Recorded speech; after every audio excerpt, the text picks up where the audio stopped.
तो आगे तुलसीदास जी कहते हैं भरत जी ऐसा व्यवहार नहीं कर पाते, ऐसा जीवन अगर नहीं जीते तो हम लोग कहाँ जाते।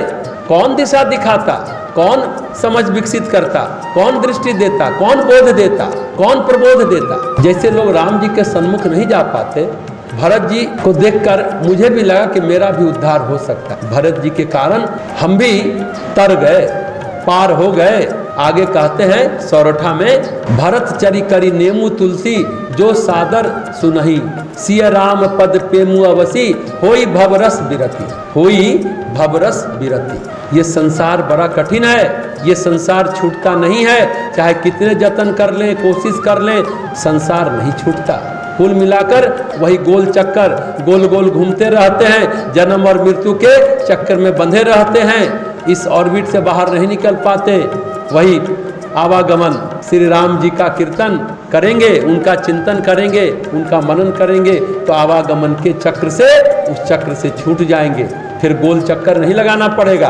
क्या होता है, व्यक्ति जन्म लेता है, पढ़ता लिखता है, बड़ा होता है, शादी होती है, शादी करिएगा, प्रेम करोगे, बच्चे करोगे, कभी विधवा हो जाओगे, कभी विधुर हो जाओगे, फिर बूढ़े होकर मर जाओगे, और कर्म फिर संसार में कहाँ लाके पटक देगा पता नहीं है, मालूम नहीं है। लड़ाई झगड़ा हो जाएगा, कभी प्रेम हो जाएगा। इसके अलावा जिंदगी में कुछ होता है क्या? सामान्य तौर पर देखिए 99% यही है, झगड़ा, लड़ाई, प्रेम, धन, पद, यश, फिर सबका छूटना, फिर बूढ़ा होना, फिर बीमारी होना, खटिया पर खांसते हुए दिन गिनना, चल देना। इससे ज्यादा जिंदगी में कुछ होता है नहीं है।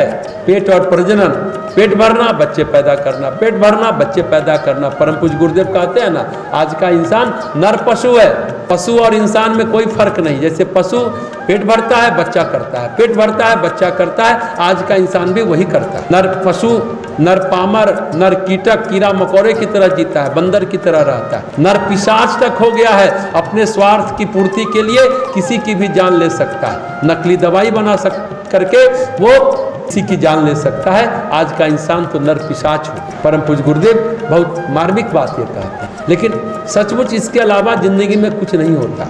मनुष्य की जिंदगी में बस इतना ही होता है, वही संस्कार, वही कर्म, घूम फिर कर वही सारी बातें आती चली जाती हैं। कभी कहा ना, पद मिलता है, प्रतिष्ठा मिलती है, धन मिलता है तो कभी गाली भी मिलती है, कभी धन मिलता है, कभी गाली मिलती है, तो कभी कंगाली भी मिलती है। इसके अलावा किसी ज्योतिषी के पास भी जाएंगे तो उसके पास ही बताने के लिए इससे ज्यादा कुछ नहीं है, क्योंकि आपका कर्म ही उतना है, तो उसके आगे क्या बताएगा वो बता सकता है कि किसी के समाधि के अनुभव को वो नहीं बता सकता।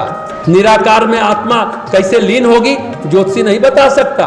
ज्योतिषी जी वही बताएंगे जो रोज रोज होता है। नया क्या है किसी के जीवन में बताने के लिए नहीं है जीवन में। लेकिन एक और बात, लक्ष्मण जी तो हट करके वन में साथ चले गए। देखिएगा, लक्ष्मण और भरत की तुलना गोस्वामी जी कर रहे हैं। लक्ष्मण जी हट करके वन में साथ चले गए, पर भरत जी को हट करना नहीं आता है। भरत के सारे हट केवल और केवल अपने लिए, अपने को कसते हैं, अपने को साधते हैं दृढ़ता पूर्वक अपना हट, लेकिन भगवान पर थोपना नहीं आता। लक्ष्मण ने थोपा, यहाँ अयोध्या में तो मैं नहीं रह सकता, मैं तो चलूंगा, मैं तो आपके साथ चलूंगा। लेकिन भरत ने कहा, भगवान मैं तो आपको केवल और केवल प्रेम कर सकता हूँ। हर व्यक्ति भगवान से सुख मांगता है, पर भरत जी को भगवान से दुखी मिला। भगवान ने जो दुख दिया उसे भी प्रसन्नता पूर्वक स्वीकार कर लिया। ऐसा कौन कर सकता है? हाँ, एक है कुंती का नाम आप जानते हैं। महाभारत में भगवान कृष्ण ने कहा, बुआ कुछ मांगो, सभी दिन तो तुमने दुख सहा, कुछ मांगो। जानते हैं कुंती ने क्या कहा? मुझे दुख का वरदान दो। अरे इतना दुख तो उठा लिया बुआ की, फिर दुख? अरे दुख में तेरी याद बहुत आती है कान्हा, दुख में ही तुम्हारी याद आती है, इसलिए दुख दो ताकि तुम याद रह सको। ऐसी है कुंती। तो भक्त के लिए भगवान का प्रेम सबसे बड़ा है।